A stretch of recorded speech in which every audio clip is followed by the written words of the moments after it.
to be honest, back playing in the blitz, it's great. You're running around, but it doesn't have that flavour of the season. You're trying to figure out where you fit. You're trying to get fit and healthy, but to throw something different out there, I reckon the players get behind it, and I'm all for that. And I hope that we can get that up.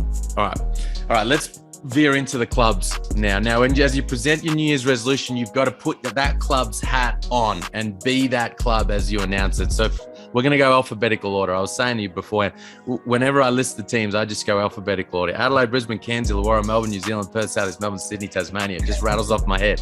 So when I did that for this, that's how I laid them down. Adelaide 36 is your hometown. Got to find a defensive identity.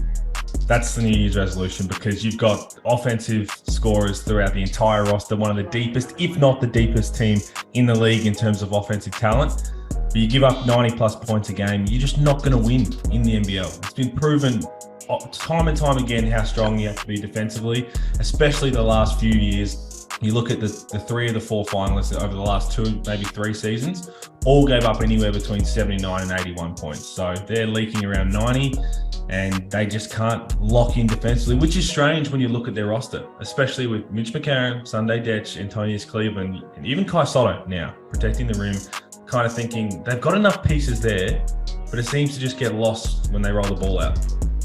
It was I was thinking about this in advance of the season, how they had this weird setup with the way it was going to work, where around the perimeter, elite defenders, but guys that necessarily weren't confident at the offensive end, especially in the half court, and then flipped in the front court, where you've got elite offensive operators and guys who can step out and shoot it, Robert Franks and Daniel Johnson, but where the defensive element of the game is not their strong suit.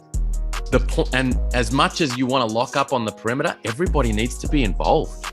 Yep. Pick and roll coverage after pick and roll coverage. It's communication, it's rotations, and they have periods of time where they can bring it at the level that they need to, and then it slips away. And man, in crucial moments like down the stretch of that fourth quarter the other night, they just could not get stops. And you're right, you need to be able to do that to succeed in this league. For me, wine, dine, and lock up Ian Clark for next season. Yeah. I mean, impossible to do, but a lot of New Year's resolutions are that way.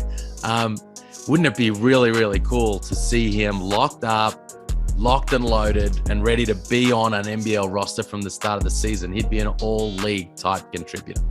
Said that during the game, that Cairns game is, he's been in the NBL twice now, just 2 different half-season stints. It's time he gives us a whole season because of how exciting he could be.